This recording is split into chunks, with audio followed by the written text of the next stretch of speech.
In this video, I'm going to show you how to export stems in Studio One or Studio Pro. So to export stems, you first want to open your project, you want to go to the top left, click on Session, and then from here it says Export Stems. So you want to click on that, and then from here it's going to open the Export Stems window. You can select your sources, either channels or tracks, it's up to you. I'm going to go for tracks right now, and then you want to select which of them you want to export by clicking on the check mark next to them.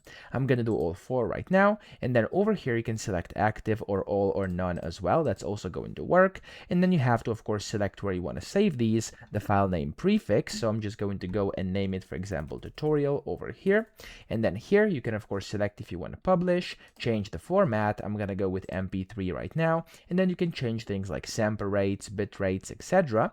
You can select your export range. For me it's going to be the session content, but you could do between loops, between markers, between selections, etc. You'll be able to see your durations down here, and then you have some other options too, which you can check mark. When you're done, hit the OK button. It's going to export the stems and open them up like this over here, as you can see. And there we go. This is now your stems. It's going to open in a folder, and all of them are going to be in here. So I hope this video helped you out. If it did, please subscribe to the channel and help me out as well.